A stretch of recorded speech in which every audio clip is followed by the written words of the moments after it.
আগুনে সচিবালয়ের ৫ মন্ত্রণালয় পুড়ে যাওয়া নথি ও প্রকল্পের জরুরি কাগজপত্র উদ্ধার করা সম্ভব। সচিবালয়ে অগ্নিকাণ্ডের কারণ অনুসন্ধানে কাজ করছেন গোয়েন্দারা। তদন্ত কমিটিও দিনভর কাজ করেছেন। সচিবালয়ে পাশধারী সাংবাদিক কর্মজীবী কাউকে ঢুকতে দেওয়া হয়নি। এই দপ্তরে আগুন লাগাটাই যৌক্তিক কিনা? অযৌক্তিক না, এই দপ্তরে আগুন লাগাটাই যৌক্তিক, আগুন লাগাটাই কথা। আগুন যদি না লাগে তাহলে সজীব ওয়াজেদ জয়ের আইসিটি দপ্তরকে ব্যবহার করে লুটপাট এটা তো প্রকাশ হয়ে যাবে। সচিবালয়ে আগুন এবং এর সাথে যে আসসালামু আলাইকুম। সচিবালয় নিয়ে এবার গুরুত্বপূর্ণ কিছু তথ্য বেরিয়ে আসলো। প্রিয় দর্শক শ্রোতা, এই সচিবালয়ে অনেক নথি ছিল, যে নথিগুলো নিয়ে পালাচ্ছিল একটি ট্রাক। সেই ট্রাক আটকে দিয়েছে এলাকাবাসী এবং বিশেষ করে ওইখানে একটা কুকুর পাওয়া গেছে, কুকুর দেখা গেছে। এই কুকুর আসলো কোথায় থেকে? এইগুলো নিয়ে কিন্তু চাঞ্চল্যকর তথ্য বেরিয়ে আসতেছে। যাই হোক, এবার এই বিষয় নিয়ে মুখ খুলেছে সাবেক সেনাবাহিনী কর্নেল মুস্তাফিজুর রহমান। তিনি কি বলছেন এবং আরও সেনাবাহিনীর মধ্যে কি ঝামেলা চলছে, বিস্তারিত থাকছে আজকে এই ভিডিওতে। আশা করব ভিডিওটা করে গুরুত্বপূর্ণ, শুরু থেকে শেষ পর্যন্ত আপনাদের সাথেই থাকবেন। কিন্তু প্রচার করত সে নাকি অবৈতনিক। আজকে সচিবালয়ের এই দপ্তর পুড়ে যাওয়ার পিছনে যারা কারণ খুঁজে না পান তারা একটু বুঝে নেন যে এই দপ্তরে আগুন লাগাটাই যৌক্তিক কিনা। অযৌক্তিক না, এই দপ্তরে আগুন লাগাটাই যৌক্তিক, আগুন লাগাটাই কথা। আগুন যদি না লাগে তাহলে সজীব ওয়াজেদ জয়ের আইসিটি দপ্তরকে ব্যবহার করে লুটপাট এটা তো প্রকাশ হয়ে যাবে। এবং ওইটাই কিন্তু আসিফ মাহমুদ বলছিল যে তারা একটু গোছাচ্ছিল হাজার হাজার কোটি টাকা লুটপাট কিভাবে হয়েছিল সেইটা, এবং পুরাটা পুড়ে ছাই হয়ে গেছে, পুরোটা পুড়ে ছাই হয়ে গেছে। শেখ হাসিনা এখানে এই দপ্তরে, এই মন্ত্রণালয়ে কত গুরুত্বপূর্ণ ডকুমেন্ট আছে তার কাছে এটা কোনো বিষয় না, তার কাছে এগুলো কিছু না। তার কাছে এগুলো যে কিছু না তার প্রমাণ হলো বাইতুল মোকাররমের সামনে আমি একটু আগে বলছিলাম, সাপ ছাড়ে দিয়ে আন্দোলনকারী নাগরিকদেরকে সে হত্যা করেছিল। 17 জন আহত হয়েছিল, 2 জন মারা গিয়েছিল। সেই ঘটনায় আওয়ামী লীগ নেতারা গ্রেপ্তারও হয়েছিল। ঢাকা বিশ্ববিদ্যালয়ে ছাত্রদের মাঝে বোমা বিস্ফোরণ করেছিল। বাংলাদেশের রাজনীতিতে প্রথম বোমাবাজি শুরু করে শেখ হাসিনা ঢাকা বিশ্ববিদ্যালয়ে বোমা মারার মাধ্যমে। সুতরাং এই বিষয়গুলো আমাদেরকে বুঝতে হবে যে কেন এখানে আগুন লাগাটা স্বাভাবিক, এতদিন দেরি হয়েছে এইটাই অস্বাভাবিক, এইটাই অস্বাভাবিক। আমরা আজকে বলছি, এই যে ধরেন আমাদের সীমান্ত দিয়ে মাদক ঢোকে, তাই না? সীমান্তে যারা আছে তারা তো মাদকটা আটকালেই মাদক বন্ধ হয়ে যায়, তাই না? বন্ধ হয়ে যায় না? কিন্তু সেটা না আটকায়ে সারা দেশে চোর পুলিশ খেলে মাদক ব্যবসায়ীদের সঙ্গে, তাই না? ঠিক একইভাবে শেখ হাসিনা যখন গণ অভ্যুত্থানের সময় এখানে পালাচ্ছিল, তাকে ধরলেই তো খেলা শেষ, তাই না? কিন্তু খেলা শেষ করা হয় নাই। খেলা শেষ না কইরা তাকে পালায়ে দিয়া এই যে দেশের বিরুদ্ধে লাগাতারভাবে ষড়যন্ত্র অব্যাহত আছে, তাকে ছাইরা দিয়া এখন আমরা চোর পুলিশ খেলতেছি। এই চোর পুলিশ খেলার জন্য দায়ী কে? সেনাবাহিনীর প্রধানের নাম নিলে খুব বেশি অন্যায় হবে নাকি? হ্যাঁ, ওনার কোনো ডিসিশন ছিল না এখানে যেতে দেবেন উনি? মায়া দেখাইছে শেখ পরিবারের সদস্য, শেখ পরিবারের সদস্য কিছু করা যাবে না, তাই তো? শেখ পরিবারের কোনো সদস্যকে এই সরকার গ্রেপ্তারের জন্য কোনো কার্যক্রম করেনি, কোনো কার্যক্রম, কোনো তৎপরতা নাই, কেউ গ্রেপ্তার হয়নি, একজনও গ্রেপ্তার হলো না। কেন?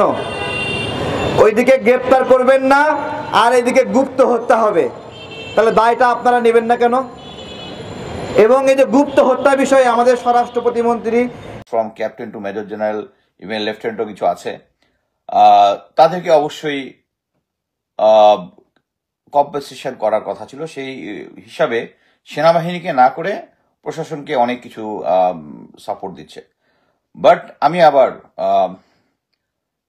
পিনাকিদার সেম একই জিনিস আমি আগেও বলেছিলাম, উনি আবার জেনারেল ইকবাল করিম ভূঁইয়াকে প্রমোট করা শুরু করেছেন, যেটার আমি তীব্র প্রতিবাদ জানাই। ইকবাল করিম ভূঁইয়া সম্বন্ধে পিনাকিদা যে কথাগুলো বলেছে রং। একটা হচ্ছে উনি 2014 নির্বাচনটা কে করেছিল? কে তখন সেনাপ্রধান ছিল? পিনাকি দা, এটা জিজ্ঞেস করেন না? আপনার সাথে ইকবাল করিম ভূঁইয়া স্যারের তো খুব ভালো যোগাযোগ আছে। 2014 ইলেকশন প্রথমবার যখন সমস্ত কিছু নর্ম ভেঙে আওয়ামী লীগকে নির্বাচন করে আর্মি তার পাশে সাপোর্ট দেয় জেনারেল ইকবাল করিম ভূঁইয়া, কোথায় ছিলেন তখন? আপনি দেখিয়েছেন যে 4ই আগস্ট উনি অফিসারদের ইয়াতে অ্যাড্রেস করেছেন, ওইটা আবার আপনি ক্লিপটা দেখাইছেন। এখন আপনার ইনফরমেশন আছে, আমারও আছে, আপনি এখন হিসাব করে দেখেন। আপনার কি মনে আছে যে আপনিও বলেছিলেন, আপনি বলেছিলেন জানি না, যে শেখ হাসিনা পালিয়ে গেছে এর কিছুদিন পরে। অ্যান্ড এখন ডিটেল ইনভেস্টিগেশনে যেটা বের হয়েছে সেটা হচ্ছে সে পালানোর প্ল্যান অনেক আগে থেকেই করেছিল। এবং আমরা যখন বলেছি পালিয়ে গেছে, তখন আমি আরেকটা ভিডিওতে বলেছিলাম যে সে একটা ড্রাই রান করেছে, এয়ারফোর্সের বিমান দিয়ে ড্রাই রান করেছে। কোথায় সে চলে যাবে, মিডল ইস্টে যাবে না অন্য কোথাও যাবে, এবং ওইটারই ইনফরমেশন আমরা পেয়েছিলাম। দ্যাট মিনস শেখ হাসিনা চলে যাবে, এটা অনেক আগেই তারাও নিজেরাও বুঝতে পেরেছিল। যে লাস্টের যে জিনিসগুলো হচ্ছিল, যে যাবে কি যাবে না, সে স্টাবার্ন হয়ে আছে, এগুলো হচ্ছে প্লেলেট, যেখানে 2-3 তারিখের মধ্যে এটা কনফার্ম যে শেখ হাসিনা পড়ে যাচ্ছে। 4 তারিখে এসে জনাব ইকবাল করিম ভূঁইয়া যদি একটা স্ট্যান্ড নেয়, আই সেলুট হিম। বাট এটার জন্য আমি মনে করি যে উনি একটা ক্যালকুলেটেড রিস্ক নিয়েছেন। উনি তো আরো আগে করতে পারতেন এই জিনিসগুলো, 4 তারিখে আগে করতে পারতেন না, করেছেন। আমি অনেক অফিসারকে চিনি যারা ইকবাল করিম স্যারকে রিকোয়েস্ট করেছিলেন এটার ইয়াতে আসার জন্য, যারা গ্রাউন্ডে থেকে এর প্রতিবাদ করতেছিল। উনি তখন কথা শুনে নেই। এখন আসি হচ্ছে উনার যে ভারতীয় কানেকশনটা নিয়ে। আমি এর আগে এটা নিয়ে অনেকবার কথা বলেছি। আপনারা সবাই জানেন এখন বাংলাদেশ ইউনিভার্সিটি প্রফেশনালস প্লাস হচ্ছে আমাদের যে AFWC, NDC, এই যে কলেজগুলো আছে, এগুলাতে ভারতীয় অফিসাররা ওখানে প্রশিক্ষক হিসেবে আছে। কবে থেকে আছে? যারা ইকবাল করিম ভূঁইয়াকে জিজ্ঞেস করেন। যখন NDC এবং AFWC দুইটা কোর্স হয়, কোর্সের যে সিলেবাসের কি সিলেবাস পড়ানো হবে, সমন্বয় হবে, এইটার জন্য একটা বোর্ড হয়। বোর্ডের মধ্যে ভারতীয় অফিসাররা ছিল। General Iqbal Karim Bhuiyan allowed that. এবং ওই যে এই বোর্ড প্রসিডিং গুলা কিন্তু এখন আছে, থাকার কথা। এই বোর্ড প্রসিডিং গুলা চেক করা দরকার, কার সময় এটা হয়েছিল। আমি যদি ভুল হয়ে থাকি, জেনারেল ইকবাল করিম ভূঁইয়া পরে হয়েছিল, let me find out the fact, যে কার আমলে এইটা হয়েছিল। এবং they are still continuing serving in Bangladesh army, ভারতীয় প্রশিক্ষকরা। এবং এটা জেনারেল করিম মতো লোক অ্যালাউ করেছেন। আমি আমার আগের এক্সপিরিয়েন্স বলেছি, সেনা আমি যখন সিও প্যারা কমান্ডো ব্যাটালিয়ন, উনি ভারত থেকে ঘুরে এসেই উনি 2টা প্যারা ইনফেন্ট্রি ব্যাটালিয়ন বানিয়েছেন, যেখানে প্যারা ইনফেন্ট্রি আমাদেরকে ডেপ্লয় করার সাফিসিয়েন্ট এয়ারএস নাই। তখন at the same time Bharat তখন 13টা প্যারা ইনফেন্ট্রি করতেছিল। কারণ কি? We are allied forces. এখন উনি খুব বলতে পারেন উনি খুব কি বলে দুর্নীতিমুক্ত। আপনারা গিয়ে খোঁজ দেন, জেনারেল ইকবাল করিম ভূঁইয়ার যে বর্তমানে যে বাসাটা আছে, বাসার সামনে যে একটা মজা পুকুর ছিল, ওই পুকুরটা একটা পার্ক হয়েছে, পাশে যে রাস্তা হয়েছে, ওখানে একটা মসজিদ হয়েছে সেম ডিজাইনের। এটা হচ্ছে মিরপুরের মহাখালী ডিওএইচএস একটা কোরা। আপনারা গিয়ে এটা ইনভেস্টিগেট করেন যে এইটার পেমেন্ট কে দিছে। এই যে এই বিল্ডিং গুলা, যে এই যে পার্কটা বানিয়েছে, রাস্তাগুলা যে করেছে, কোন খাত থেকে টাকা আছে? ডিওএইচএস কর্তৃপক্ষ টাকাটা দিছে? খোঁজ দিয়া দেখেন। This is spent from the army fund. এবং উনি যখন সেনা প্রধান ছিলেন, উনি এর আগে আমি ডিটেলসটা দিয়েছি, নিয়ারলি 600 কোটি টাকা উনি ওভার এক্সপেন্ডিচার করেছেন বিভিন্ন জায়গায়। এবং এইটা নেক্সট 2 চিফকে কন্টিনিউ করতে হয়েছে এটাকে অ্যাডজাস্ট করার জন্য। MES এর বছরের বাজেট হচ্ছে 145 কোটি টাকা, উনি 600 কোটি টাকার কাছাকাছি খরচ করে ফেলেছেন। এবং করেছেন এই যে উনার বাড়ির কাছে পার্ক বানিয়েছেন উনি। সো আমার কাছে আরো অনেক তথ্য আছে।